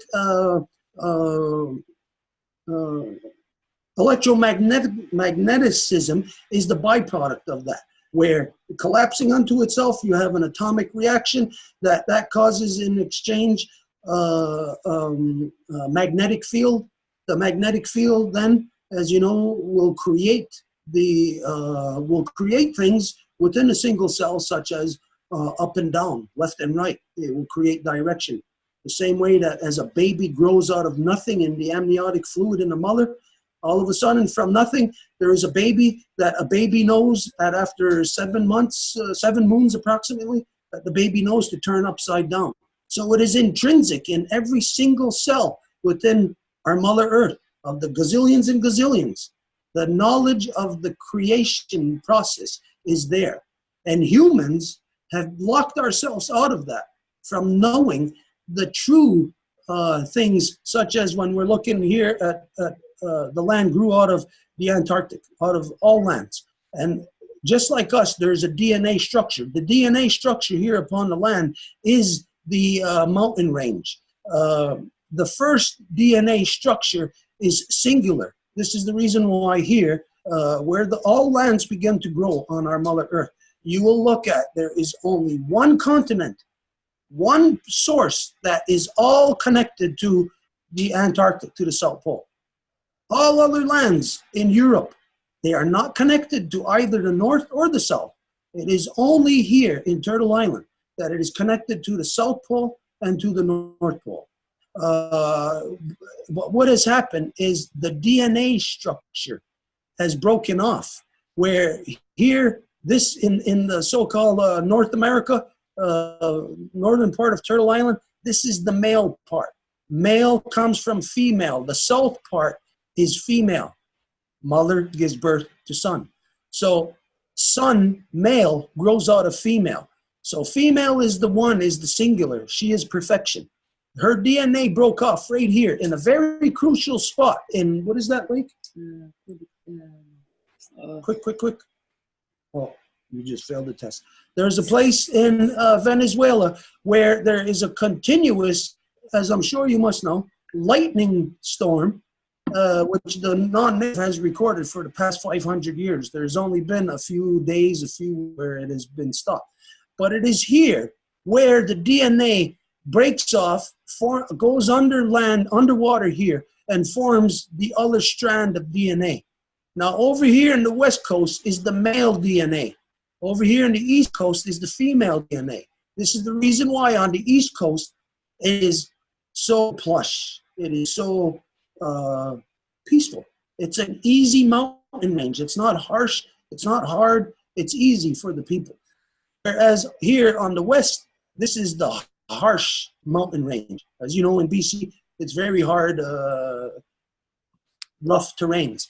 But the DNA, you can see it here, which goes towards the Aleutian Islands. What was supposed to happen is this DNA was supposed to flop over and come over here and meet the female DNA near the North Pole. But the corruption of male dominance has broken it off, and those 7 spans within DNA is what you see, which is the underwater mountain ranges. As a matter of fact, they have that shape. When you put DNA together, you'll see it, as you know, it's that spiral. But if you broke it apart, it would actually have a shape of what these underwater mountain ranges here in the Aleutian Islands and down here also, and the ones that, like what you said, that lead right to Hawaii. So when you have information like this, I don't expect you right now at this instance to take what I just said to you as being true. Just because I'm saying it, I could be lying to you, doesn't mean it's true.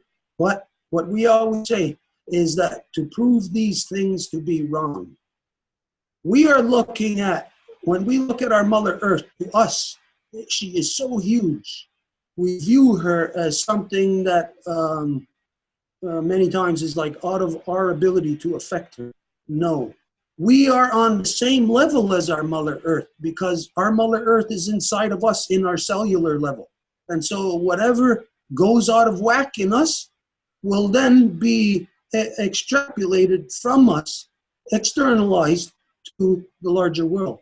So the corruptions that we're seeing in the larger world is a result of the corruption of the male mind, of the male dominant mind, the imbalanced mind. And that imbalanced mind, not only throughout history, has raped, murdered women. Like you said, rape. Our Mother Earth is being raped because of the corruption of that male mind, not understanding all the stuff that the male mind needs to understand in this world. We are of this world. So this world is what the guide or the slide rule as to what we are to follow. We cannot do anything outside of the laws of this world. As you know, when we do, as you're seeing, we are knocking a delicate balance out of imbalance that when we do just a little bit, even if it's just a little gust of wind, could knock it out of balance to such a degree that we will never be able to get back our human experience again. Maybe in the future, maybe we're going to have gills. Maybe we're going to not have hands anymore. Maybe we're going to evolve something else. Maybe we're not going to have eyes. But right now, we know the way that we are a perfect form. Our mothers created us in a perfect way in which we can affect the entire world. And so if we can affect the entire world and beyond our grandmother moon and beyond, like through Voyager spacecraft, even now outside of our solar system, we can affect things on such large levels. Our minds have to get into order to comprehend the things that we are affecting, because if not, it's an elephant in a china shop. We are busting everything. We're like a baby with a gun in our hand, a loaded gun. It's insanity. So what you said, what you offered is very enlightening to us. It is very necessary, and it will be the impetus, right? This discussion will be the impetus to further humanity getting control of our faculties. We're basically not in control of our faculties. We don't know what we're doing. Our arms and legs not in our control. Even the way that we talk, it's not in our control. Where if we're talking to our mother, we're talking like, pardon the language, we're talking like assholes. Because when we're talking about our mother, we're talking about things that are going to violate her, things that are going to rape her. And then, of course, whatever happens to our Mother Earth happens to all the women. And then the women, as they are affected by what is emitted from our Mother Earth, meaning the Earth's magnetic field, which is affected by volcanism. The women, all of a sudden, you might be talking to your mother and expect her to maybe always bake you cookies. But the next time she might be talking to you and maybe she'll snap at you and she'll say, I'm not making you cookies today. We don't understand the far-reaching effects as to what our behavior is. I know you are getting a view of it through your field of specialization. We got to take your field, what you are specialized in, and we got to expand it into the rest of human knowledge, making a complete human being again, not where the human being has to depend on somebody who's a specialist in this, a specialist in that. Imagine when we got to deal then with our own trauma and we need specialists. That's basically the state where we're at. We need to deal with our own trauma, and we need specialists who do not exist in order to deal with the things that we got to deal with. So for myself, I don't have anything further on this, except I thank you very much. Very much I thank you. You have really, what you've said, have enlightened, and again, have provided information that is so crucial that the people of the earth need. Starting a process through your information that is going to be, like we said, in the future we'll look back and people will say, yes, this is where we began on this path of, but at Ohio River, always remember, it's the iohahiio. It's the good path. This is the good path we must be on. So I'll leave it at that. If there's something that anybody else wants to say or wants to add, go right ahead. Oh. Anybody? Nobody? Stonage. Just very briefly, I'd just like to say that I've been witnessing this conversation with you, Johan, take place over about the last 20, 30 years, because I've seen how long it's taken for people in mainstream scientific areas to take what Stuart's saying seriously, and even for him to get to the point where he would take them seriously as if they would listen to him, okay? So it is historic in the sense that imagine like maybe this conversation has been kind of germinating for the last 200 years, so to speak. Why I'd say to you, take a little bit of time to process it. But then if you feel like you're being guided to share it with whomever, you know, a senior colleague, maybe with a student, somebody that's under, you know, your knowledge level, because it might be your way of taking care of that person, you know, looking after the welfare of the whole universe here, the whole planet, by sharing that with not just, you know, some kind of senior colleague that could do something for you, but maybe you'll do something for your neighbor or for that undergraduate, because that's the right thing to do.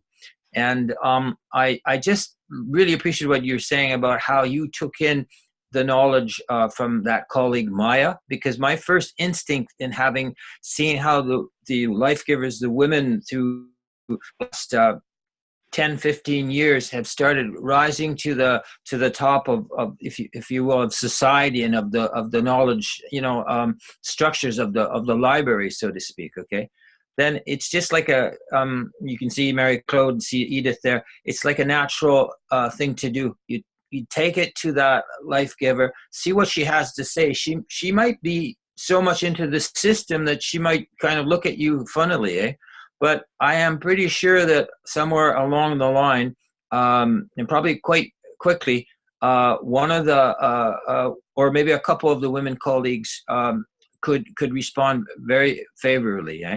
And I'd say this last thing, anything that you could do so that Stuart's voice, the original people's voice, could be heard further, could be interacted with. I think that there is a need to really set up some kind of a dialogue structure, okay, where in a circular sense, people could all present their knowledge, in the sense that we've done this in this video conference, that gives a good idea. But you know what it's like to be in an amphitheater or somewhere where if you put your good intention, your good mind to this challenge, there might be some forum that could come about where a lot of good minds could come into contact with one another and confirm what people's concerns are and how they could go about dealing with the concerns. So thanks for letting me say that. And maybe just adding, it was great. Thank you so much for this exchange of information. And to add a little bit on what Stone was saying, the Gangangahaga Traditional Council offers a talking circle to any university worldwide through this Zoom platform. So if you find within your university that there are some colleagues interested, you don't need to have large numbers. We never work with large numbers. Well, we can. It's not that we cannot handle it. It's that this is not one thing that we take into consideration. It's not important for us if we're meeting 1 or 100. We want sincerity. And if you want to facilitate that, please do get in touch, and we can organize that pretty quick. So thank you again. Yeah, go ahead, Edith. No, go ahead. Yeah, I will when I get back to Canada, because right now I'm in France. I will certainly pass the word around about this experience. It's always great to hear back from a diverse group of people. And I will say that I'm probably a rarity in the fact that I'm more willing, it seems, from my experience anyways, to just talk to people about science. I try to make time for anybody that approaches me, anybody who's interested in what I'm doing. And then, of course, I try to take the time to also hear their ideas as well.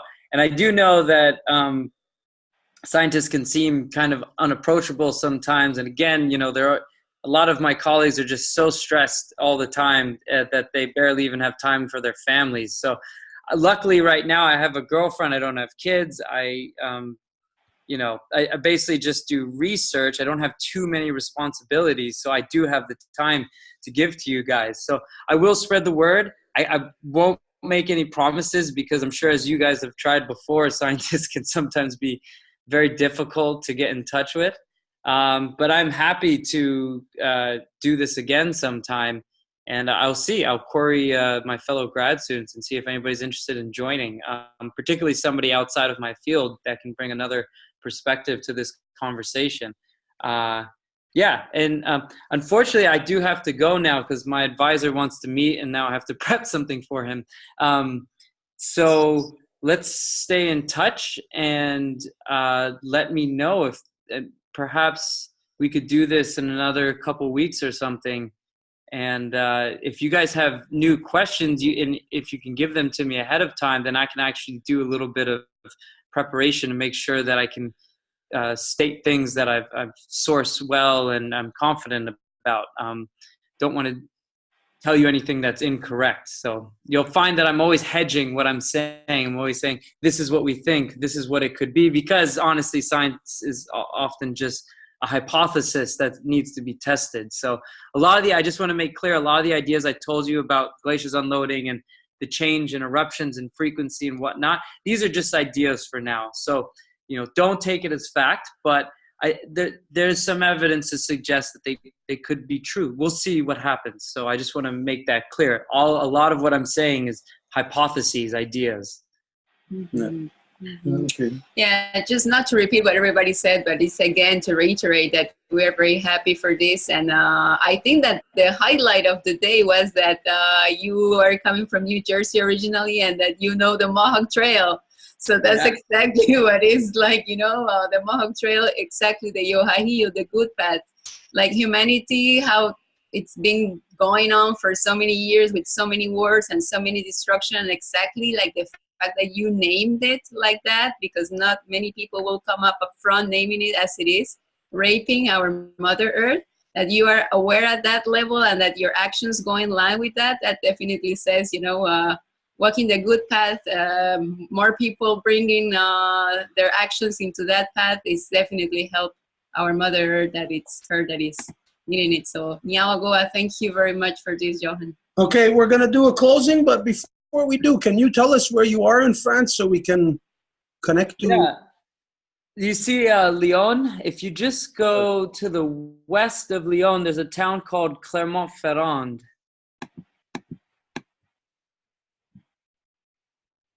If you just go a little bit, so just on the left. On the left? Yeah, go back to the left, and you'll see Clermont-Ferrand.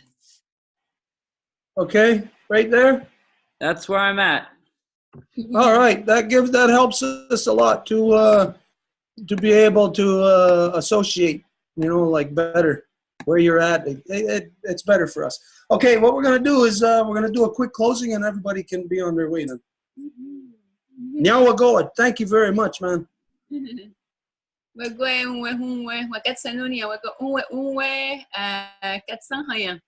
Edith está Socorro Castellana, Axel Teonda Disco, Francisca Rueda, Zapotecnia Husaki, Mexica Wanista, Neta Union Kinestadista, and Torage Nosesne, and Gahaga Ganawagi, the Wisni Hunsaga, Nawaragi Kawanagi, Ritinowaradu Garuma Gesu, then the Yankisata, Santaneca Garapa, the Yankinista, Hunsaga, the Naguegos Cat Negunumwe, Ritimorado Taranuago, the Nosawiskara, Tini Kenyataragero, Aguego Unumquasu, Adano, Awe Aquat City.